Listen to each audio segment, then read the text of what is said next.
Oh, look at this. I thought I was just getting sent the ROG 6 Pro, but this just showed up on my doorstep. It's got a bunch of little accessories that go along with it. I have no idea what's in this, so let's unbox it. First up, let's look at the phone here. Wow, that's really something else. I've never quite seen a phone package like this. Is it a bit much?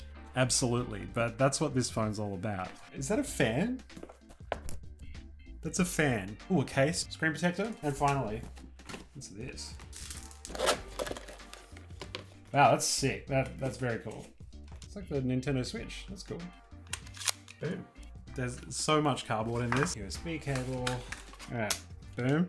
Oh yeah, so we got a controller. Everything about this phone seems to be like huge and abundant and like more, which is very, I guess, very gamer product. What the hell is this? So we've got this. Okay, big boy himself. Look at that box. That is so cool. You know what this reminds me of? Buzz Lightyear in Toy Story. Not the new movie. That was something. Alright, the phone itself. Wow. It's heavy. Wow. Look at this thing. Okay, so it's huge, the size of my hand. Do I have an iPhone down here? This is what an iPhone 13 Pro looks like, not the Max. So it's probably about the size of the Max. It has two USB-C ports on there and one there. A 3.5mm jack, very good. And I'm pretty sure that's a screen on the back. More cardboard. That's a little ROG branded SIM poker. SIM remover? You know what I'm talking about. There is so much stuff to open. There's another case. It's cool that it comes with a case. User guide, and then a bunch of extra cardboard, huge charging brick, USB-C cable. This says, for those who dare, join the Republic. I don't think this does anything. It's just a nice little flair. It's just like, hey, I'm a card-carrying Republic member. Cool, bro. Good job. Okay, that's it. The rest of this is just cardboard. So, you know, if you want to play Buzz Lightyear with your new ROG phone, pop them in here and fly them around. So, you know, that's nice. Yeah, I've only got a few days with this, so I can't do a full review. But what I'm going to do is give you my first impressions. My first impressions upon opening it, holy shit, this is huge, and it's very cool looking. It's a very unique phone, a very unique unboxing experience. There is shit everywhere here right now. It's a lot of cardboard. I'm not sure we need to be doing this when the rest of the industry are really trying to clamp down on having a lot of excess waste. This is the iPhone 13 box, right? Look at the size difference here. And look at how much excess paper and cardboard we're kind of throwing out when you get an ROG phone. It's very cool, but it is a little bit much. And if you didn't know who made this phone, it's the Republic of Gamers. It's the Republic of Gamers. It's the Republic of Gamers. It's the Republic of Gamers. It's the Republic of Gamers. Oh, you weren't sure? It's the Republic of Gamers. Oh, it's the Republic of Gamers made this phone. Whose charging brick is that? Oh, it's the Republic of Gamers. Who? Sorry? Oh, ROG? Do you know ROG, the Republic of Gamers? They really want you to know who made this phone. First thing I want to do is turn this on. Oh, Republic of Gamers. I didn't realize. Ooh, it's like starting a video game.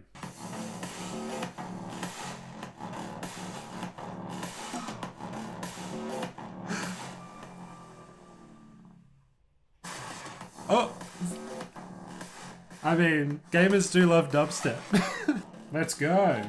Getting phone ready. All right, so this is pretty normal. And so I've set it all up, and rather than booting me straight to the Android home screen, I've come to this. This is not the regular phone experience.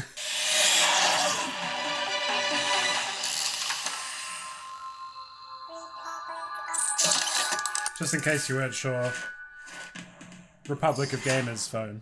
Oh my god, is that what this card's for? Was this actually useful? This is crazy. Okay. Whoa.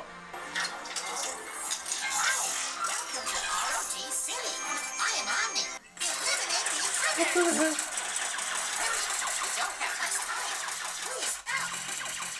Alright, the speakers are very loud. Really impressed. What? Okay.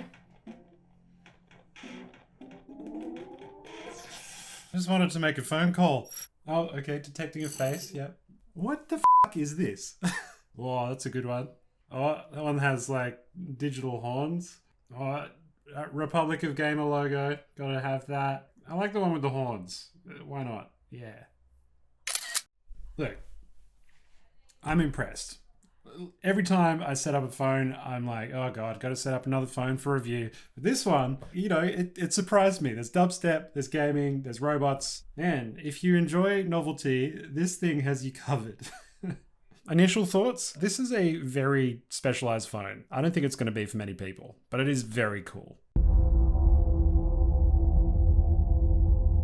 It's been a couple of days since I opened this phone. While I've been using this, a few things have really stood out. Number one, the Face ID is absolutely incredible. You look at it and it opens straight away. Some of the best Face ID I've ever experienced on a phone. I'm also super impressed by the speakers. There's actually one mounted on either side. So when you've got it in gaming mode, you've pretty much got one on either ear and you get this really beautiful, loud stereo sound coming out of them. It's some of the best stereo sound I've had coming out of any phone as well. So yeah, really nice to play on. The other thing I've really enjoyed about this phone is the operating system and the entire user interface. It is very gamer-centric. The themes that you get with it are, you know, very futuristic and have nice little snappy sounds that sound like they're out of a sci-fi. But you can change those if you get bored of that. A lot of Android phones come with bloatware or apps you don't really want. This doesn't come with any of that sort of stuff. It is a very clean, stripped back version of Android, and it has one app from ASUS, and that is the Armoury Crate, which has stuff like Console, which actually lets you control your mobile and look at the temperature and how much RAM it's using, actual useful stuff. And I do use this all the time. It's very cool. While playing games, you can also bring up this mini version called Game Genie that allows you to keep track of stats and toggle certain settings. It also recommends games and stuff like that. So I have actually been using this app a lot. It's really responsive as well. And that's probably partly because of the 165 Hertz display. As soon as you touch something, it moves, everything feels super one-to-one. Again, it's just one of the best experiences I've had using a phone's interface. It just works. Yeah, right now, this is a pretty special phone. But remember, I've only had this for a couple of days and I think I'm still a little bit infatuated with the novelty and the fact that it has RGB fan and controllers that you can snap onto the side. I'm actually catching a flight tomorrow. So during that trip, I'm going to put in serious time with all the games that I've downloaded on this and yeah, really get to know this phone and its gaming potential. Right now, I'm loving this thing, even if it is a bit over the top. All right, so I found myself in a very strange hotel, but let's not talk about that. Let's talk about this just a little bit more because I have a few more thoughts. One, let's talk about the accessories a little bit. The fan is very cool, and I mean that literally. When you're holding it and playing, the fan actually spits out cold air out either side, and it actually, while I was on the flight, actually made my fingers cold. Like, it started to hurt a little bit. Maybe that's just me being a little sensitive on the fingertips. Yeah, it just really made me not like the design of this thing. The buttons are cool. Obviously, the lights are very cool. But I'm pretty convinced this is not a necessary purchase. It's just for flair. The Snap-on controllers I was a huge fan of. The actual build quality and design of the controllers is pretty much on par with other mobile controllers like the Razer Kishi, which I'm a big fan of, but it's a far cry from stuff like the Xbox or PS5 controller. To actually have this set up, if you want to walk around with the controllers in your bag or something, you're stuck with a case like this. It's ridiculous. I actually walked around all day yesterday with the Switch style case on just to see if it was actually something you could do. It's definitely not something you should do. It makes it very boxy and has kind of hard edges. The build quality of the case itself is also pretty bad. Like, it is the thinnest bit of plastic just there. Yeah, if it was just floating around in your pocket, very likely this will get damaged. So it doesn't even really act as a case. What I would love to see from ROG is a really tough case, like a tough silicone case that you can pop on and still be able to snap controllers on. If they can crack that, this will be the ultimate gaming phone. But for now, this is just like all of this stuff, all of these accessories is just extra stuff that you have to carry. And honestly, I'd just rather carry a phone and a Nintendo Switch if I really wanted to game. Here's one of my favorite things about this phone though, just as a phone.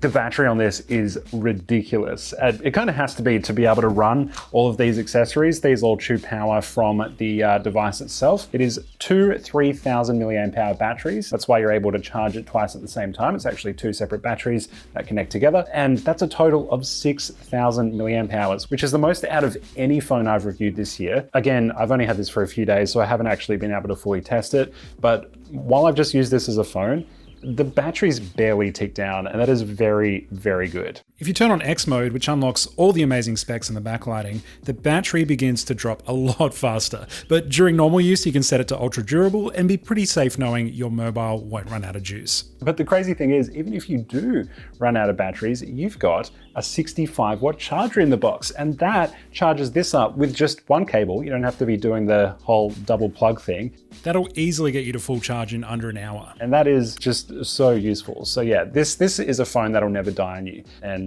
that is definitely a huge plus in my book.